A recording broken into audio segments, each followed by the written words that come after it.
আমাদের দেশে নিকটবর্তী দেশ বাংলাদেশ, বাংলাদেশের মধ্যে যাওয়ার পরে একটা জিনিস দেখে আমার বড় ভালো লাগলো। বাংলাদেশ ইসলামিক রাষ্ট্র হিসাবে সেই দেশের মধ্যে যত স্কুলগুলো আছে, স্কুলের মধ্যে মহিলাদের ইউনিফর্ম যেটা বড় সুন্দর, ইউনিফর্মগুলা বেশিরভাগ হয়ে থাকছে গিয়ে বুরকা। বেশিরভাগ বুরকা আছে, অন্যান্য ইউনিফর্ম আছে, তবে অনেক স্কুলের ইউনিফর্ম দ্বারা বড় সুন্দর করে রাখছে বুরকা সিস্টেম। দ্বিতীয়ত থাকছে গিয়া বাংলাদেশের সরকারের নির্দেশ শুনছি যে কোনো মহিলা বা কোনো পুরুষ রাস্তার মধ্যে মানুষের সামনে যদি বেশি আড্ডা দেন আর কি করন, বেশি যদি হাসি ফুর্তি আনন্দ করন, এরারে কি করইব, অ্যারেস্ট করইব। এর জন্য আল্লাহর বন্দেগান এটা দেশের সরকার যে আইন করছে খুবই ভালো। আপনি রাস্তাঘাটে না করিয়া রাস্তার বা বাড়ির মধ্যে বা স্কুলের মধ্যে আপনার ক্লাসমেট হিসাবে আপনি গল্প করছেন, বাধা নাই, তবে এটা আম হিসাবে আমাদের দেশের মধ্যে রাস্তার মধ্যে প্রচার করতাম না। এটা পিছনের যারা আসনেরা দেখিয়া কিন্তু এগুলা শিখবাম। সময় দেখো আমি একটা ঘটনা আপনাদের সম্মুখে আনি, এটা কোনো কিতাবই না, দুনিয়াবী ঘটনা। আল্লাহর এক বান্দা আসলা, বড় গরিব, বিবাহ করার পরে তার 7 জন ছেলে পাইছন, 1 জন মেয়ে সন্তান পাইছন, হয়েছিল টোটাল 8 জন। 8 জনের ফ্যামিলি বহুত বড় নানি হচ্ছে, বহুত বড় ফ্যামিলি। বাক্কা টাকা ঋণ করে দিয়েছিল এক মানুষের কাছে, তাই ঋণ গুণ মারতে পারে। একদিন ঋণ দাঁড়াইছে বাড়িতে হওয়ার পরে কইল, বাড়ির মালিক আসেন নিগরের ভিতর, তখন মালিক নাই, মেয়ে গড়ের ভিতর তাকে জবাব দিল, কইল আপনি খেয়ে বলে আমি অমুক আইছি তোমার বাপর কাছে রেখো, বাক্কার টেকা হয়ে গুহাইতাম, তোমার বাপেই গুণটা দিন না, তোমার বাপ হয়। মেয়েটা উঠিয়া জবাব দিল, কইল আমার বাবা গেছেন আসমানোর মেঘ বন্ধ করা। আসমানোর মেঘ বন্ধ করলা, মেয়ে যেমনি কইছি বেটা অবাক হয়ে গেছে। বলে গো মা বুঝলাম না, তোমার বাবার কথা কইলে বাবা তো করো নাই, আসমানোর মেঘ বন্ধ করাত কিলে আমারে খসাই। মেয়ে কইল আমি এখন কইয়ার নাম। বলে মা গো খসাই তোমার পাইয়া নিতা খান? বলে আমার পাইয়া নিতা 1 মরা খাইয়া 7 মরা জিতা করা। রিতা আর কোথায় 1 মরা খাইয়া 7 মরা জিতা করা, আর বাপ গেছন আসমানোর মেঘ বন্ধ করা।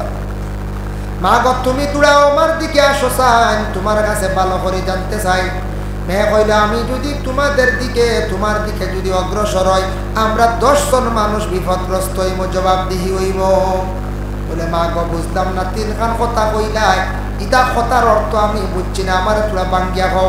মেয়ে উঠিয়া কইল আমার বাবার কাছে তো তুমি বহু টাকা পাইতা, আমার বাবার ঋণী, তুমি যদি আমার বাবার উপর থাকি যদি অর্ধেক ঋণর যদি দাবি ছাড়ি দেও, তাহলে আমি এখান কথা তোমার উত্তর খুব দিমু কইম। বুঝবাইছ? বেটায় কইল যাও, জীবনের টাকা বহুত পাইম কিন্তু কথা তো পাইতাম না, কিতা গো হোসেন দেখি তোমার বাবার উপর থেকে আমি অর্ধেক ঋণর দাবি ছাড়াই দিছি। ওই সময় মেয়েটা উঠিয়া কইল, বলে ও আল্লাহর বান্দা শুনো, আমার বাবা তো বড় গরিব মানুষ, আমার বাবা কোনোদিন টাকা পয়সা বেশি জোগাড় করতে পারত না, তাই আমার বাবা বড় গরিব মানুষ, খাম খাসিয়া খরচ। আমার বাবা গেছন গ্রামে এক বাড়ির চাল চাওয়াত, এর কারণে আমি কইলাম আসমানোর মেঘ বন্ধ করা। চাল চাইলে মেঘ বন্ধ না। বেটা বলল বাপ এটা কি জাতির মাধ্যমে নাই, আমি আগে বুঝছি না, আসমানোর মেঘ বন্ধ করা। যাই হোক 2 নম্বরে থাকছে গিয়া বলে মা গো 2 নম্বর কথা কান্তা শুনাইলাও, তোমার বাইন 1 মরা খাইয়া 7 মরা জিতা করাত কিভাবে গেছ? ওই সময় মেয়েটা উঠিয়া কইল বাবার যেন অর্ধেক ঋণ বাকি রয়েছে, দাবি ছাড়বাইনি, যদি ছাড়ো টিকানো আমি আপনারা সুন্দর করে কইম। বলে যা যা ছাড়ি দিস, আর কোনো দাবি নাই, বাবার সারা ঋণর দাবি ছুটাই নিছি এক মেয়ে। বলে তুই কি লাখনি 1 মরা খাইয়া 7 মরা জিতা করা? বলে জাননি বন্ধ যেন দান ধরে, দানটা ধরার পরে দানটা তো জিতা থাকে, যেদিন হাট হয় যা দান মরি যায়, ও দানটা মেশিন নিয়া বাইর করিয়া চাউল বনে ওঠা আমরা রান্ধিয়া খাই। আমার বাইন তোরে আমি ভাত রান্ধিয়া খাওয়াইছি, আর কারণে হয়েছি মরা। আর 7 বাইয়ে 7টা আলির মুঠা হাতর মধ্যে লইয়া বন্ধ গেছন রাত, এর কারণে কইলাম 1 মরা খাইয়া 7 মরা জিতা করা। বেটা বলে বাপ রে বাপ, দেখ রাখি তাজ্জুব ব্যাপার। এর কারণে বিশেষ করিয়া বলে গো আল্লাহর বন্দি তুমি হোসেন গো মা, তুমি কইলা সামনে দিয়াইলে বিপদগ্রস্ত হইবা 10 জন মানুষ, এর অর্থটা কিতা আমার তোরা বাঙ্গা খাও? বলে কই আর আমি একজন যুবতী মহিলা, আমার লাগি পর্দার বিধান আছে, আমি পর্দার হালতে থাকি আপনার লাগি মাত কথা করলাম। আমার ভাইয়ের আছেন 7 জন, আমি এলাম 8 জন, মা বাবা 2 জন, টোটাল 10 জন। যদি আমি আপনার সামনে যাই, আমি বেগানা পুরুষ হিসাবে সামনে পড়লে আমিও গুনাহগার, আপনিও গুনাহগার, আমার ভাইয়ের গুনাহগার, মাও গুনাহগার, বাবাও গুনাহগার। এর লাগে আমরা 10 জন গুনাহগার হইমু। এর গতিকে হয়েছি বিপদগ্রস্ত হইমু, যার কারণে আমি আপনার সামনে বাইর হইতাম পারি না, আপনার সামনে আমি প্রকাশ্যভাবে যাইতাম পারতাম না। এর কারণে কইছি আমরা 10 জন বিপদগ্রস্ত হইমু। এর লাগি মেয়েরা যদি কারণবশত পর্দার হালতে থাকিয়া যদি মাতন, তাহলে এই মাতক কোনো গুনাহ নাই।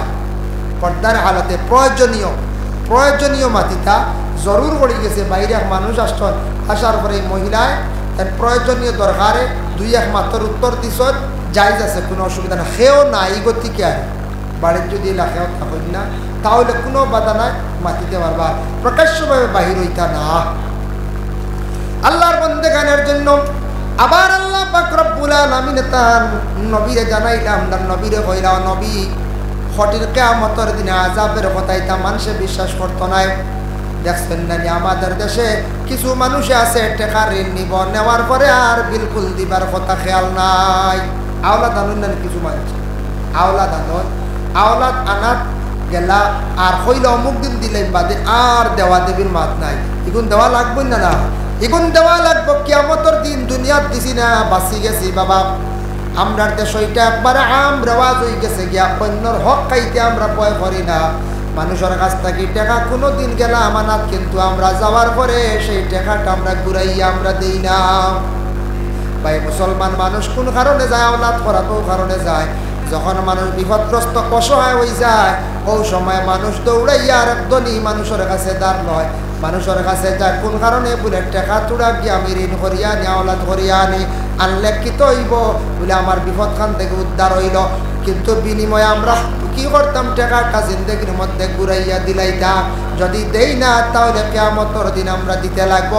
কিলা দিতে লাগবো সম্পর্কে আমি পরবর্তীতে আলোচনা যাইয়া, কিন্তু এখন দেখো ঋণদার মালিকই উঠিয়া কইল বা আমার টাকা দিতে না রে, বলে না আমি এখন দিতাম পারি আর না, বলে দিতে না নি, বলে না দিতাম নাই, ফাললে লইলাস কইলাইল যখন আল্লাহর বান্দায় ও সময়, তখন ঋণদারে উঠিয়া কইল আজ দুনিয়ার দিছত না, তুই একদিন দিবে কিয়ামতের দিন, একদিন দিবে কিয়ামতের দিন। ও কিয়ামতের দিন দিবে কই আনলে ও যে টাকা দিত গিয়ে ও মানুষে কইব শুনবা, আচ্ছা যাও ফাললে লই দিয়ে ইটা কিয়ামত কান্তি খানো, এটা কইব যে কিয়ামত কান্তি খানো, আবো ভাই ভাই নিতা সে খানো থাকো, তুমি খানো থাকবা, আমি খানো থাকবো। ও তার মনে মতো কিয়ামত এটা হিসাবও আনতো না, বিশ্বাস করতো না, মানে হাসরের ময়দান নিকার বিশ্বাস করতো না। ও আল্লাহ কইতরা বলে এক বুড়ো বন্ধ হলে হাসরের ময়দানটা কিয়ামতের তারা অস্বীকার করবো, কেটা কইব? ও নবী আপনি জানাইয়া দেন, জানিয়া রাখবা নবী এক বুড়ো বন্ধ হলে কইবা ওয়াইলুন ইয়াউমাইযিল লিল মুকাজ্জিবিন আল্লাযীনা ইউকাজ্জিবুনা বিয়াউমিদ্দিন। ও নবী এক গুরু মানুষ থাকবা তারা কিন্তু কিয়ামতরে অস্বীকার করবা, এটা তারা দিলের মধ্যে তারা জায়গা দিত নাই। কিয়ামতের দিন বহু দূর দিন মনে করবো, এই দিনটা তারা পুরা বিশ্বাস করতো নাই। বাবা কিয়ামত তেমন দূরই নাই আর একবারে দাঁড়ো নাই, তবে আমি মনে করতাম মুমিনের খাসিয়ত হইয়া থাকছে গিয়া, কিয়ামত মনে করতা একবারে নিকটবর্তী হয়ে গেছে গিয়া। রাসূলুল্লাহর একদিন প্রশ্ন করলাম হযরতে জিবরাইল আলাইহিস সালাতু ওয়াস সালাম, মাতা তাকুমুস সাআ, ইয়া রাসূলুল্লাহ কিয়ামত কোন দিন?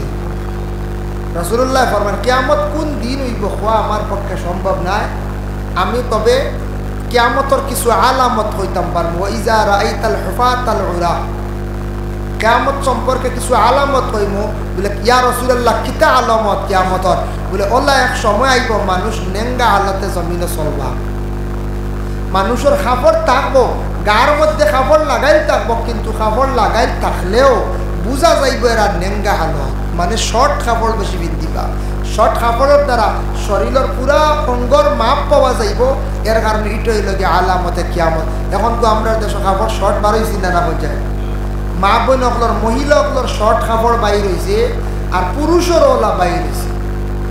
পুরুষের কিলা আমি নিজে দেখছি ওয়ার্কশপও কাজ করতে মেকানিক্স পাইয়ে আর প্যান্টও পরিধান করছেন সাফাই আর শার্টিগুলো বা টিউবরি দিয়ে উঠে গেছে প্যান্টও আপনার চাপি গেছে আল্লাহ করবাজও বুঝতে পারে কত শর্ট কাপড় নিজে দেখলাম অনুমান করলাম বললাম কি জাত কাপড় বুঝতে আমার শর্ট কাপড় দুনিয়াত বার হয়ে গেছে তো আমরা ইউজ করি আর কিন্তু ইলা অধিক শর্ট কাপড় এটা লাগাইবা না যাতে আপনার শরীরের অঙ্গ বাইরে যায় আমি নিজে দেখছি আর মহিলাগুলোর তো শর্ট কাপড় আছে এটা বেজান মহিলাগুলোর শর্ট কাপড় আছে আসেন না আমাদের ইটার নবীজিয়ে কইছেন আলামতে কিয়াম আবার আল্লাহর রাসূলে ফরমায় ও আমার সাহাবায়ে কেরাম হল কিয়ামতের আরো কিছু আলামত আল্লাহর রাসূলে কইয়া গেছেন বলে আর কিটা রাসূলুল্লাহ ফরমান এমন এক সময় আইব জমিন থেকে একবারে হায়া শরম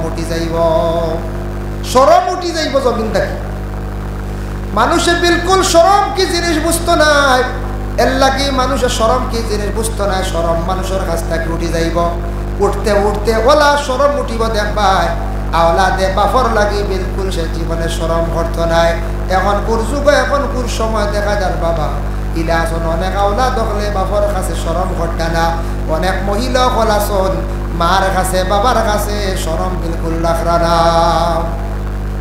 শরম কমে গেছে গতিকে তো কিছু কিছু মহিলা হল আখতার লুকাইয়া যায় কি হলে না লুকাইয়া যায় আর যারা নেই আমরা কিছু পাইয়াইতে এরারও শরম নাই ওলা হলে হলে লুকাইয়া আনি যায় এটা আসলে শর্মর একটা কামনানি হচ্ছে সামাজিকতা হিসাবে বিবাহ যদি হয় সুন্নতি তরিকায় সারা জীবন আপনার বিবাহের মধ্যে সৌন্দর্য থাকবো কোনোদিন কোনো মানুষের কথা কইতে পারতো না আমাদের দেশের মধ্যে এইভাবে চলতে আছে কোনো জায়গা শোনা যায় হঠাৎ অমুক জায়গার মেয়ে গেছন গিয়া না হইয়া বাবার মুখ মায়ের মুখে খালি দিয়া আবার ছেলে দেখা যায় না হইয়া লইয়া আইসন লুকায়িত অবস্থায় এটার কারণে মা বাবা জমিনের মধ্যে বড় শর্মিন্দা হইতা আর সারা জীবন মানুষে এরারে খালি কুটা দিন ইলা ওর নানি ইলা ও আল্লাহকে হায়া শরম উঠি যাইব যেমন আমাদের দেশের মধ্যে দেখবা বিভিন্ন পার্কের মধ্যে বিভিন্ন রাস্তার ধারে রাস্তার পাশে ফুটপাতের মধ্যে কিংবা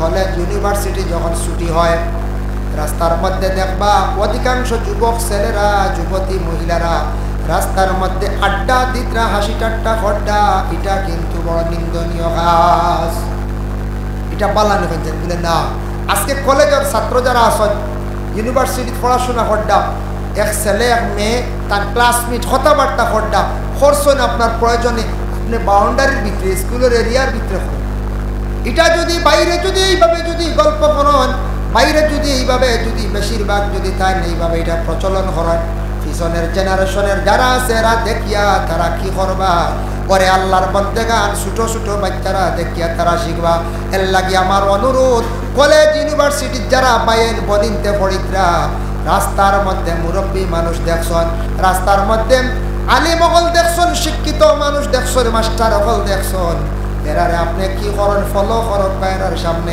হাসি ঠাট্টা যেটা আছে বিভিন্ন ধরনের আড্ডা আছে গল্প আছে হঠাৎ থাকি বিরত থাকুক যদি তা হইন না আমরা সমাজ নষ্ট হইব না হয়ে যায় আমরা সমাজ দূষণীয় হইব এর কারণে আমরা দেশ ইটা জিনিসটা থাকতো না ওদের রাস্তার মধ্যে শরম উঠি গেছে গিয়া পরোয়া করেন না মানুষরে গল্প খট্টা হাসি ঠাট্টা খট্টা এটা বন্ধ করা উচিত সময় আপনি গাবি কিরাইতরা গাবি দুধ কিরাইতে সময় আপনি বড় বড় মুগের ডিমার ডাব আমরার দেশের কোনো মানুষে গাবিয়ে দুধ দেয় না লাথি মারিলে বড় বড় অস্ত্র দিয়ে মারামারি করেন আপনার গাভীরে যেন কষ্ট দিতরা এটার বদলা দুনিয়ার মধ্যে হইব বলে এটার বদলা আখেরা তো আসেনি বলে না না গরু এমন ফিস দিব আপনার বাড়ি থাকিয়া আপনার বাড়ি তাকি দুধ উঠি যাইব আপনার বাড়ি তাকি গরু উঠি যাইবা আর কোনোদিন গরু বালিয়া জীবন এক গইতে পারতা নাই পশুরা যদি ওলা কষ্ট দেন তাহলে কোনো পশু কোনোদিন আপনার কাছে আর বাড়িটা নাই দিনে দিনে ফিস দিয়ে একবারে জমিন তাকি কমি যাইবা উঠি যাইবা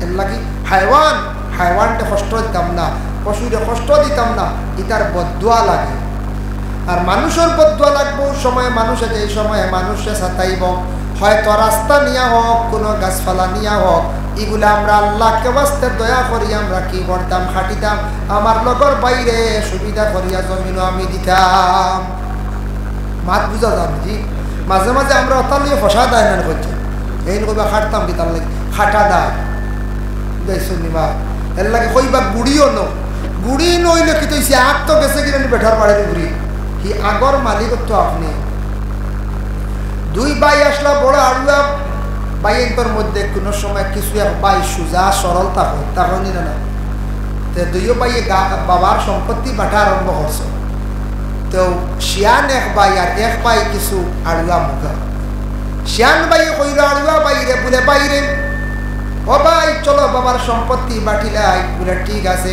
বলে সম্পত্তি কি দাম বলে চলো বাড়িতে তা ফসল আছে গরু আছে অথা কিছু বাটিলাই বলে আচ্ছা ঠিক আছে বলে নারিকেল গাছ যখন বাটিলাই নারিকেল গাছের গুড়ি নিতায় নাক নিতায় আড়ুয়া পাইয়ে কইছে তো গুড়ির খা আচ্ছা আমার গুড়ি দিলা আর বুঝেছে শিয়ানে নিচে খালি নারিকেল খা আর তাই খালি তো গুড়ি ফোড় দিতে দেহে বাটিছি তা বাইরে কইছে এখন আড়ুয়া হে কিতাব বুঝবাইতো চলো গাইকু বাটিলাই গাইকু যখন বাটা আরম্ভ হয়েছে বলে বেটার তো মায়া লাগে গাই ফালিছে আড়ুয়া বেটায় কইলে আমি গাইকু রাখবাজু আমি লইয়া যাই আর গিয়া তাই নিয়া খালি ঘাস খাবাইতার ফালিতরা আর বেটা করবাজু নিয়া খালি দুধ খা বুঝাইছে গাটো দিছে কদিন পরে আর এক মানুষ উঠিয়া কইল রই তোরা বাড়ি কিতা শুনলাম বাটা বাটি হয়েছে দেখি গাইকু তুমি বাটো পাইছো বলে না না গাইর আধা খান আমার বলে কিলারে বলে গাইর আগ আমার বাইর খ বলে দূর বেকু তুই হালে খাওয়াইত্রে গাড়ি টাড়িত্রে ফালিত্রে বলে আমি তোলা বাড়ছিলাম আমি ঠকাইলাম বলে তুই তো ঠকাইছ বলে আমি তো গাছ বাড়ি যত গাছের এটা গুড়ি আমি সারা নিছি লাভ হয়েছে না কথা বলে দূর বেকু সারা কোনো গুড়ি লাভ নেই বলে কিতা নিছে বলে নাইকল গাছের গুড়ি নিলাম ও ফসল গাছের বড়ই গাছ তার গুড়ি নিলাম কই তার লাকড়ি পুড়ি হইব বাইয়া রাগ নে কইতা ভাতা খান বুঝেছি বলে কিন্তু সারা বড়ই খান নাইকল খাবে বুঝাইছ না বলে না আমি বুঝছি না ও বুঝো বাইয়ে তার বাইরে ঠকে আল্লাহকে ওয়াস্তে জিন্দগির মধ্যে কোনোদিন যদি আমরা বাইয়ালে যদি বাট থাকে বাটিবা একদিন বাবা যত আসন কিন্তু বাবার সম্পদ বাটিতে সময় ইনসাফ করিয়া সমান ভাগে বাটার চেষ্টা করবা যাতে কোনোদিন বাইয়ে যেন দুঃখ হয় না কষ্ট হয় না আল্লাহকে ওয়াস্তে আর বনিন্তর যদি হক আপনার দেওয়ার খেয়াল থাকে দিলাই বা কারণ দিতেও লাগবো বনিন্তর হক দেন না তাহলে এর জবাব দিয়ে কিয়ামতের দিন হইবা ওরে আল্লাহর বন্দেগান যাই এখন লেনদেন নিয়ে আমাদের দেশের মধ্যে কিছু জায়গা আছে লেনদেন দোকানও আমরা খরচ খাই খরচর দোকানও ৫,০০০ রেশন দোকানও মানে ৫,০০০ ফার্মেসির ২,০০০ কাপড়ের দোকানও ১৫,০০০ দোকানদারের টাকাটা আমরা রই গেল ঋণ কিন্তু আমরা মারলাম না আমরা ঋণ মারার আমরা বেশি খেয়াল করি না ঋণ মারতেও লাগবো যত বড় গুনাহ করেন না কেন সব গুনাহ আল্লাহ আপনার মাফ দিব কিন্তু ফরর হক ফরর ঋণ দিয়ে আল্লাহ আপনার তওবায় মাফ হয় না ফরর হক তওবায় মাফ হয় না এগুলো ঋণ মারতেও লাগে বাবা ঋণ মারতা বলে টাকা দিয়ে পারছেন না ঋণ মারতাম মুখ দিয়ে গিয়ে দাবি ছুটাইতা বলে বাইর হব জীবনে অভাব পড়ে গেছি তোমার ঋণ আমি মারতাম পারছি না পারছেন না ওলাদ হলে মারতা এটা হক আওলাদ হলে হইয়া যাইতা বাবা অমুকর দোকানও অমুকর কাছে আমার ঋণ আছে গুনতা মারার চেষ্টা করিও বাইনটা যদি পারেন না বনিনতেও মারার চেষ্টা করবা বলে বনিনতে কিলা মারবা বলে বনিন তো বাবার বাড়ি না স্বামীর বাড়ি গেছ বলে স্বামীর বাড়ি থাকলেও কোনো বনিনতে মারতে পারবা কোনো বন যদি হোটেল সম্পদওয়ালা ওই স্বামীর বাড়ি গিয়া কিবা তো স্বামীর কাছে কইতা ও স্বামী আমার বাবার ঋণ আমার বাইনতে মারতা পারছেন না বড় গরিব আমার বাবার ঋণগুলো আমি মারতাম আমার পুরা টাকা দাও নতুবা আমার মোহর থাকি তুমি বিনিময়ে টাকাটা গুনতে পাওয়া যায় আমার বাবার ঋণগুলো আমি মারি লাইতাম কিনা কোনো মহিলা হইলে কোনো স্বামীরে মোহর থাকি যদি নিতাও চায় দিতে পারবা মোহর থাকি নিতে পারবা এর লাগে কোনো মহিলা হলে ঋণ মারো ঋণ হই আমাদের দেশে নিকটবর্তী দেশ বাংলাদেশের মধ্যে যাওয়ার পরে একটা জিনিস দেখে আমার বড় ভালো লাগলো বাংলাদেশ ইসলামিক রাষ্ট্র হিসাবে সেই দেশের মধ্যে যত স্কুলগুলো আছে স্কুলের মধ্যে মহিলাদের ইউনিফর্ম যেটা বড় সুন্দর ইউনিফর্মগুলা বেশিরভাগ হয়ে থাকছে গিয়ে বুরকা বেশিরভাগ বুরকা আছে অন্যান্য ইউনিফর্ম আছে তবে অনেক স্কুলের ইউনিফর্ম দ্বারা বড় সুন্দর করে রাখছে বুরকা সিস্টেম দ্বিতীয়ত থাকছে গিয়া বাংলাদেশের সরকারের নির্দেশ শুনছি যেন কোনো মহিলা বা কোনো পুরুষ রাস্তার মধ্যে মানুষের সামনে যদি বেশি আড্ডা দেন আর কি করন বেশি যদি হাসি ফুর্তি আনন্দ করন এরার কি করইব অ্যারেস্ট করইব এর জন্য আল্লাহর বন্দেগান এটা দেশের সরকার যে ডাইন করছে খুবই বালা আপনি রাস্তাঘাটে না করিয়া রাস্তার বা বাড়ির মধ্যে বা স্কুলের মধ্যে আপনার ক্লাসমেট হিসাবে আপনি গল্প করছেন বাধা নাই, তবে এটা আম হিসাবে আমাদের দেশের মধ্যে রাস্তার মধ্যে প্রচার করতাম না। এটা পিছনের যারা আসনেরা দেখিয়া কিন্তু এগুলা শিখবাই না শিখবা। এর লাগি এটার থাকি আপনার হায়া সরম জমিন থাকি একবারে বিলকুল উঠি যাইব গিয়া। আল্লাহকে আসতে এই ধরনের বুড়া জিনিসটাকে আমরা বাঁচিতাম। হায়া সরম প্রত্যেকের মধ্যে থাকতো, প্রত্যেক মানুষের মধ্যে সরমটা থাকতো। রাসূলুল্লাহর হাদিস আমি আপনাদের সম্মুখে আমি তিলাওয়াত করলাম। وقال النبي صلى الله عليه وسلم اجتنبوا السبع الموبقات قالوا يا رسول الله وما هن।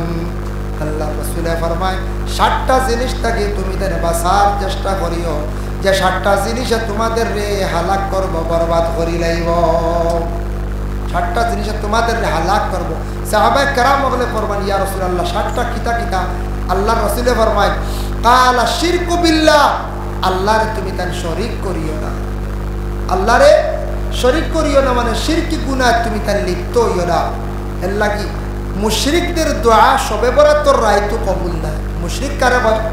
যারা শিরকি গুনাহ করে, আল্লাহরে শরীক করো, আল্লাহর উপরে তাওয়াক্কুল করই না। ইলা মানুষ দুনিয়ার জমিনের মধ্যে আসি আমরা, আল্লাহর উপরে তাওয়াক্কুল নাই, আল্লাহরে আমরা শরীক করিলাই। অনেক সময় মনে করো আমরা দেশ কিছু জিনিস আছে, কোনো কোনো জায়গায় দেখবা সালামিত পুষ্টা খাইলে কইবা আইদার বারোনি না কই না ইয়া আল্লাহ সালামি পুষ্টা খাইছে মন মুস্তাই গেছে বাড়ি থেকে বারো। এটা আমরা মুসলমান আমরা কিতা করতাম না, বিশ্বাস করতাম না। এটা গুনাহ, শিরকি গুনাহ লিপ্ত হয়েছে গিয়া। সালামি পাও লাগছে একটা সালামিরে আপনি সালাম করবেন, গরর মেন সালামি এটারে আপনি সম্মান করতেন, গরর সালামি রাখতেন। তো ফ্লোরের উপর সালামি উঠে গেছে, তবে আগে আগে মুরব্বী বলে সালামি পাও লাগলে সালাম করতাম না মনে গরর উঠি মেয়ে লোকে সালামি লাগে। সালামি পুষ্টা খাই দিয়েছে, ভালো লাগছে। গাই যার যাত্রা না, যাত্রাটা খুবই খারাপ। এটা হইল শিরকি গুনাহ বুঝেছে, আজকাল যাত্রা বুঝি খুব খারাপ। 2 নম্বর হইল গিয়া শিরকি গুনাহ। আমরা মুসলমান দোকানও বইলা আস্তে বেটি মানুষ আইয়া সকালে কিছু দিল কিছু নিল গিয়া কইলা যে বনি নষ্ট করি। আমরা মুসলমানের বনি বইতাম, আমরা কিতা কইতাম, আমরা বিসমিল্লাহ কইতাম। আমরা আল্লাহকে বিসমিল্লাহ আরম্ভ করি, অন্য বনি হকা কোনো বাধা নাই, অন্য জাতিরা বনি আমরা এটা কইতাম। যেমন আরো আছে শিরকি গুনাহ। কিছু মাইয়া নাচন বা বাড়িতে কি বার হয়েছেন খাতি বলো দেখছো দেখি আনলে নামটা মাত্র মহিলা আপনার কাছে আয় দেখ রাইনি দেখ রাইনি বেটি কিলা হলো দিয়ে আমার হকটা শেষ করি বেলায় কিতা শেষ হয়েছে কিচ্ছু হয়েছে না। বুঝলেন না? তার খালি বলস